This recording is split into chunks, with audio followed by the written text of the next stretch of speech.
Hello everyone, welcome back to our YouTube channel my dear students. मैं राजीव चोपड़ा आपका फिर से स्वागत करता हूं हमारे इस चैनल पर। तो जी, जैसे कि आप सब जानते हैं, आप लोगों तक डिफरेंट सीरीज़ आ रही हैं। बायोमोलिक्यूल चैप्टर के कुछ लेक्चर्स ऑलरेडी आ चुके हैं। आज हम प्रोसीड करने वाले हैं, एक स्पेशल पोर्शन की ओर बढ़ेंगे। उस टॉपिक का नेम है न्यूक्लिक एसिड्स। बायोमोलिक्यूल में मेजर वेराइटी की हम बात करें तो proteins, nucleic acids, carbohydrates and vitamins, ये पोर्शन है। हॉर्मोन्स बहुत ही नॉर्मल सा पार्ट है।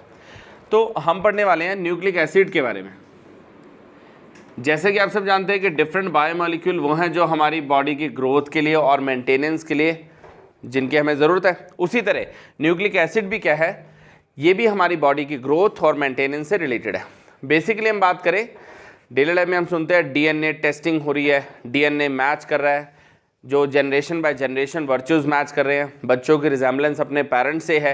तो ये सब न्यूक्लिक एसिड्स की रिस्पॉन्सिबिलिटी है बेसिकली, राइट। तो इसी के साथ साथ हमारा प्रोटीन का पार्ट भी कुछ कंपेयर हो जाएगा। जैसे प्रोटीन एक लॉन्ग चेन थी, छोटे छोटे मॉलिक्यूल से मिलकर बनी।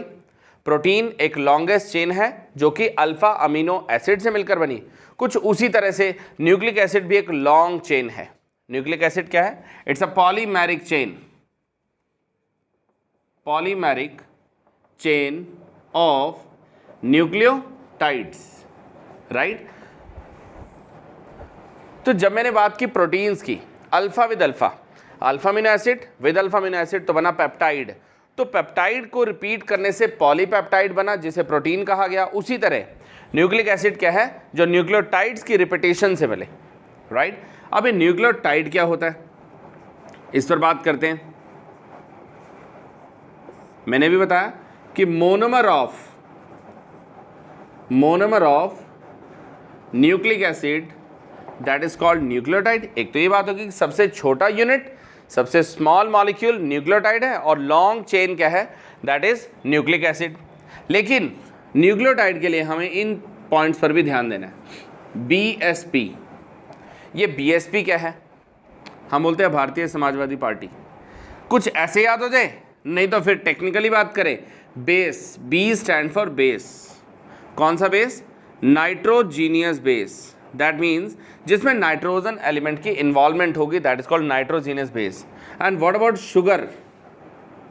शुगर में भी वर्ड यूज होता है 5 और 6 मेंबर्ड शुगर। शुगर बोले तो कार्बोहाइड्रेट, ग्लूकोज या फ्रुक्टोज, उनका इन्वॉल्वमेंट होगा इसमें, तो शुगर हो गया। और P stand for what? Phosphate group. ये है जी फॉस्फेट ग्रुप। तो इन तीन कंपोनेंट्स के कॉम्बिनेशन से बनेगा nucleotide, base, sugar with phosphate group. इसको लिखने का ये भी तरीका है कुछ इस तरीके से। ये है जी शुगर, इसके साथ नाइट्रोजन कंटेनिंग बेस, और you can say nitrogenous base along with phosphate group. ये है जी फॉस्फेट ग्रुप। ये कोर मैंने तरीका बताया, बीच में क्या है? शुगर। तो तीन कंपोनेंट का कॉम्बिनेशन हो गया, base, sugar and phosphate group. तो ये है जी व्हाट? न्यूक्लियोटाइड। इसी को लिखने का एक और तरीका, base, sugar and phosphate group में हम प्रॉपरली वैलेंसी को शो करेंगे कुछ इस तरीके से। जैसे फास्फोरस की हम बात करें, 15 इसका एटॉमिक नंबर है, 2, 8, 5। तो फास्फोरस टोटल 5 बॉन्ड्स बना सकता है। तो डबल बॉन्ड के साथ ऑक्सीजन और सिंगल बॉन्ड के साथ क्या है? OH, OH and only O। Okay, तो मैंने तीन तरीके बताए, nitrogenous base plus sugar plus phosphate group, या इस तरीके से हमने बना के दिखाया, बेस, शुगर, फॉस्फेट ग्रुप, या फिर ये फॉस्फेट ग्रुप को हमने यहाँ प्रॉपरली हाईलाइट कर दिया। फोकस करेंगे, यहाँ फॉस्फोरस की वैलेंसी 5 है, ऑक्सीजन की वैलेंसी कितनी है? 2, और हाइड्रोजन की वैलेंसी कितनी है? 1, राइट। तो अभी तक हमें समझ में आया कि जो न्यूक्लिक एसिड है वो किससे मिलकर बना? न्यूक्लियोटाइड से। अब हम इनको कनेक्ट करना स्टार्ट करेंगे। जब न्यूक्लियोटाइड विद न्यूक्लियोटाइड चेन बनेगी, तभी तो बनेगा न्यूक्लिक एसिड। तो अब एक और वर्ड आएगा, दैट इज कॉल्ड पॉलीन्यूक्लियोटाइड। देखो, केमिस्ट्री में हर वर्ड का मीनिंग उसमें छुपा है। जैसे हम पहले पढ़ते थे polypeptide, poly stand for more than one, और पेप्टाइड यानी पेयर ऑफ अल्फा। उसी तरह अब क्या है? पॉलीन्यूक्लियोटाइड, दैट मीन्स एक न्यूक्लियोटाइड, दूसरा न्यूक्लियोटाइड, इसी तरीके से वो चेन बनती चली जाएगी। फिर हमने बोला यहाँ बेस, फिर से कनेक्ट करूँगा शुगर को, बट किसके साथ? फॉस्फेट के साथ। दिस इज OH, और अगर मैं OH लगा दूं तो अभी तक तो ये एक ही मोनोमर हुआ, स्मॉलेस्ट यूनिट हुई, that monomer is what, nucleotide. अब मुझे न्यूक्लियोटाइड को न्यूक्लियोटाइड से कनेक्ट करना, बेस, शुगर, अगेन फॉस्फेट, इस तरीके से। बट होगा क्या कि जो शुगर में से OH और फॉस्फेट में से H, यहाँ क्या हुआ, वाटर का रिमूवल, इसे बोलते हैं डिहाइड्रेशन, वाटर का रिमूवल। डेल्टा में सुनते हैं ना कि पानी कम पी रहा है जी, डिहाइड्रेशन हो जाएगा, वाटर का लेवल मेंटेन होना चाहिए। डिहाइड्रेशन वर्ड कुछ ऐसे ही है, रिमूवल ऑफ वाटर। तो मैंने बताया शुगर से OH और फॉस्फेट ग्रुप से H, वाटर का रिमूवल होते इसके बीच में क्या होगी, लिंकिंग होगी। यही मैंने n टाइम्स लिंकिंग करनी है O से, और यही लिंकिंग इस साइड से, तो ये होगा जी n times chain of what, nucleotide, होगी न्यूक्लियोटाइड की लॉन्ग चेन। ये जो बीच में लिंकेज बनी, जैसे प्रोटीन में, मैं साथ साथ कनेक्ट करा रहा हूँ ताकि चीज़ें ना टच में आ जाए एकदम से, रिकॉलिंग भी साथ साथ हो जाए। जैसे प्रोटीन बनते थे किससे, अल्फा अमीनो एसिड से, तो अल्फा विद अल्फा जब जुड़ता था तो उसके लिए लिंकेज का नेम, बॉन्डिंग का नेम क्या था, पेप्टाइड लिंकेज। इसी तरह यहाँ लिंकेज क्या है, इस लिंकेज का नेम होगा phosphodiester linkage. This is very very important, चाहे MCQ के पॉइंट से बात हो, वेरी शॉर्ट के हिसाब से बात हो, या रीजन असर्शन के पॉइंट से बात है, तो फॉस्फोडाइएस्टर लिंकेज जो है न्यूक्लियोटाइड को न्यूक्लियोटाइड से कनेक्ट करेगा, बॉन्डिंग कराएगा। तो ये जो मैंने स्ट्रक्चर बनाया ये n टाइम्स है, तभी तो मैंने बोला इससे पॉलीन्यूक्लियोटाइड। होपफुली बात समझ में आ रही है। पॉलीन्यूक्लियोटाइड क्या है, न्यूक्लिक एसिड ही है जिसमें एक न्यूक्लियोटाइड को दूसरे न्यूक्लियोटाइड के साथ कनेक्ट कर दिया, H विद OH, वाटर का रिमूवल, और इस लिंकेज को नाम दिया फॉस्फोडाइएस्टर लिंकेज। या इसको डाइएस्टर लिंकेज या ओनली एस्टर लिंकेज भी बोले, ऑप्शन में दिखाई देगा linkage present in nucleic acid, तो एस्टर लिंकेज बोले तो भी गलत नहीं होगा। ओके, तो कहीं बॉन्डिंग का नेम हाइड्रोजन बॉन्डिंग लिखा होगा, कहीं कह देंगे जी वही पेप्टाइड लिंकेज, कभी CONH बॉन्ड, कभी एस्टर लिंकेज, तो समझ जाओ एस्टर ही है। ओके, अब आगे बढ़ते हैं। न्यूक्लियोटाइड तो समझ में आ गया कि base, sugar and phosphate group. एक और वर्ड होता है उसको बोलते हैं न्यूक्लियोसाइड।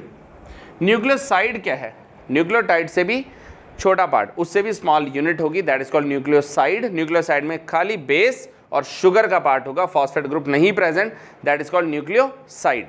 ओके, चलिए अब हम आगे बढ़ते हैं। न्यूक्लियोटाइड न्यूक्लियोसाइड का डिफरेंस क्लियर हुआ, कैसे एक न्यूक्लियोटाइड दूसरे न्यूक्लियोटाइड से कनेक्ट हुआ मालूम चला, n times long chain clear हो गई। न्यूक्लिक एसिड को ही अब हम जान पाए कि पॉलीन्यूक्लियोटाइड बोल सकते हैं। उम्मीद है अभी तक कोई डाउट नहीं है। अब हम आगे बढ़ते हैं। तो न्यूक्लिक एसिड में भी फर्दर वैरायटी है, दो इसकी टाइप है, एक है जी DNA और दूसरा है RNA। पूरे बायोमोलिक्यूल में जब स्टार्टिंग हुई बायो वर्ड से जुड़ा तो बच्चों को लगा कि ये तो बायो रिलेटेड चैप्टर आ गया, केमिस्ट्री में हम क्यों पढ़ रहे हैं। सिर्फ यही वो पोर्शन है जिसमें थोड़ा सा बायो रिलेटेड पोर्शन आ रहा है, अदरवाइज तो हम टोटली किसकी बात करते चले आ रहे हैं, केमिकल सब्सटेंसेस की, बॉन्डिंग की, लिंकेज की, फंक्शनल ग्रुप्स की, अल्टीमेटली केमिस्ट्री ओरिएंटेड पॉइंट्स पर बात हो रही है। अब हमें डिस्कशन करनी है DNA और RNA की। क्या है ये DNA और RNA, अल्टीमेटली है तो न्यूक्लिक एसिड। मैंने बताया कि बच्चों के रिजेम्बलेंस अपने पेरेंट्स से होना, तो कहीं ना कहीं बोलते ये जीन्स ओरिएंटेड है, ये जेनेटिक है, राइट, कि दादाजी के बाल करली थे, पापा जी के करली, आगे बच्चों के करली हेयर्स आ रहे हैं, तो हेरिडेटरी कैरेक्टर है ये, one generation to next generation virtues जो है सप्लाई हुए जा रहे हैं।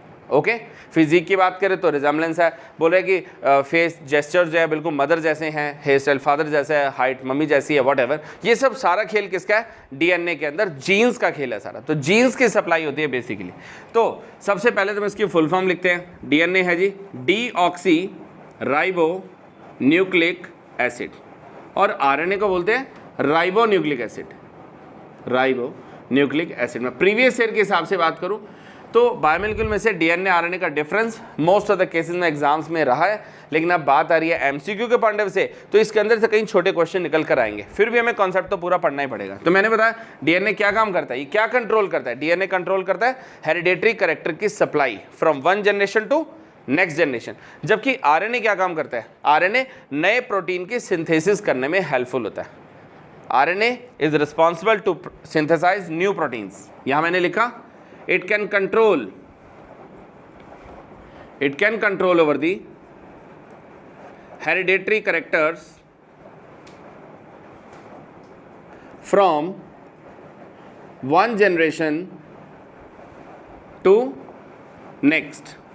एक जनरेशन से दूसरी जनरेशन तक जो हेरिडेटरी करेक्टर की सप्लाई हो रही है, that is called what, that is the responsibility of DNA। जबकि RNA क्या करता है, it can synthesize new proteins, ये नए नए प्रोटीन के सिंथेसिस में हेल्पफुल है।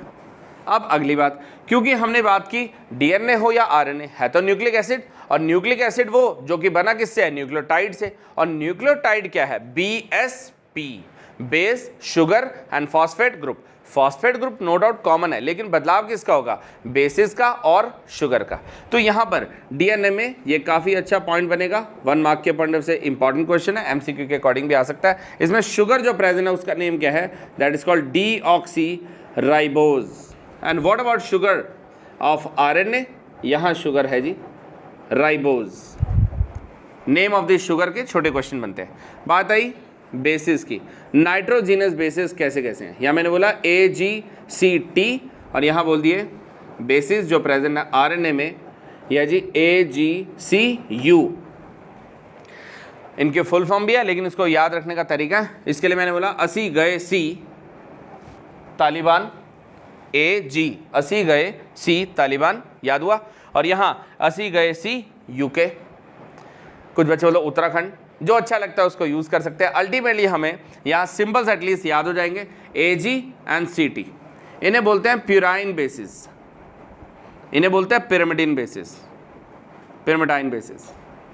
ये प्यूराइन पिरामिडिन वर्ड क्या है, प्यूराइन और पिरामिडिन वर्ड जो है ना, ये एक्चुअली ऑर्गेनिक कंपाउंड से रिलेटेड है। और ऑर्गेनिक कंपाउंड भी वो जो कि प्योरली होमोसाइक्लिक नहीं है, जिसमें कार्बन के अलावा भी कुछ डिफरेंट स्पीशीज आती हैं। तो इनमें नाइट्रोजन कंटेनिंग स्पीशीज आई है, बात समझ रहे हैं, यानी जहां हर कॉर्नर पर कार्बन हो वो तो होमोसाइक्लिक होते थे, उन्हें हम कार्बोसाइक्लिक भी बोलते थे ऑर्गेनिक कंपाउंड्स को। But now we are talking about the compounds containing nitrogen along with the carbon also. तो किसी कॉर्नर पर कार्बन की जगह नाइट्रोजन है, तभी तो हम इसको बोलते हैं नाइट्रोजन कंटेनिंग बेसिस।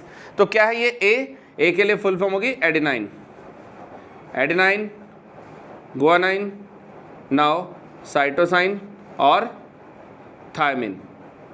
यहाँ भी सब सेम, एडेनिन, गुआनिन, साइटोसिन और यू स्टैंड फॉर यूरेसिल। तुम्हें एमसीक्यू क्वेश्चन मिला कि name of the base which is not present in RNA, ऐसा बेस जो कि आरएनए में प्रेजेंट नहीं है। ज़्यादातर नेगेटिव साइंस के क्वेश्चन बनेंगे एमसीक्यू में, ये चारों ऑप्शन दिया है। तो अंडरस्टूड है कि जो थायमिन है ना, ये डीएनए में तो प्रेजेंट है लेकिन आरएनए में प्रेजेंट नहीं है। आरएनए में क्या प्रेजेंट है, यूरेसिल। ओके, यहाँ ओनली प्यूराइन बेसिस की बात करें तो ये ऑप्शन है, अदरवाइज पिरामिडाइन बेसिस हो गए। अगली बात मैंने बोला, यहाँ डीएनए का रेप्लिकेशन पॉसिबल है, जबकि आरएनए में क्या होता है, नो रेप्लिकेशन। यानी बॉडी में जो नए प्रोटीन्स का सिंथेसाइज होना है वो सिंथेसिस एक बारी में हो जाएगा। आरएनए से नए प्रोटीन बने, दैट्स इट। आरएनए से आरएनए की कॉपी नहीं होती, डीएनए से डीएनए की कॉपी होना। रेप्लिका मतलब क्या होता है, photostat, photocopy, that is called replica. Okay, ये टेक्निकल वर्ड है, उसका मैंने मीनिंग बताया। तो डीएनए से डीएनए की फर्दर कॉपीज बनती चली जाएंगी, तो उसको हम बोल देते हैं रेप्लिकेशन। जैसे हम सुनने में आ रहे हैं कि कोरोना वायरस आया तो जो उस वायरस की अपने आप से ग्रोथ होती रहती है, नए नए स्ट्रेन आते जा रहे हैं, तो कहीं ना कहीं क्या हो रहा है, वो ग्रोथ हो रही है, उसके जो डीएनए पार्ट है वो ऑटोमेटिकली क्या हो रहा है, उसका रेप्लिकेशन हो रहा है, वो फटाफट से एक्सपेंशन होता है उसमें। अगली बात हमने सीखी अब तक कुछ पॉइंट कि शुगर क्या है, बेसिस क्या है, इनके क्वेश्चन काफ़ी ज़बरदस्त लेवल पे बनते हुए दिखाई देंगे। फिर ये जो डीएनए प्रेजेंट है कहाँ होता है, ये न्यूक्लियस में प्रेजेंट होगा, न्यूक्लियस ऑफ द सेल में प्रेजेंट होगा, और जबकि ये कहाँ प्रेजेंट होगा, साइटोप्लाज्म में प्रेजेंट होगा। बायो रिलेटेड कुछ वर्ड्स, न्यूक्लियस में और साइटोप्लाज्म में। टेक्निकली बात करें तो डीएनए की डबल चेन होगी, डीएनए की डबल चेन, और आरएनए में होगी सिंगल चेन। अब मैं बोलता हूँ डबल चेन कैसे है, डबल चेन में इसका स्ट्रक्चर तुम्हें बना के दिखाऊंगा। अभी तक हम अगर डिफरेंस देखें, full form, definition, sugar, base, replication, replica, clear है जी। रेप्लिका क्या होता है, रेप्लिका होता है फोटोकॉपी, राइट। डीएनए से डीएनए की कॉपी होगी, आरएनए से आरएनए की कॉपी नहीं होगी। फिर मैंने बताया यहाँ पर डीएनए के लिए एक और वर्ड यूज किया कि DNA has double chain. Double chain के लिए यहाँ वर्ड यूज हो रहा है, it has double stranded alpha helical structure. Double strand मतलब होता है चेन, डबल चेन, और अल्फा हेलिकल का मतलब क्या होता है, अल्फा हेलिकल वर्ड कुछ लगता है सुना सुना सा।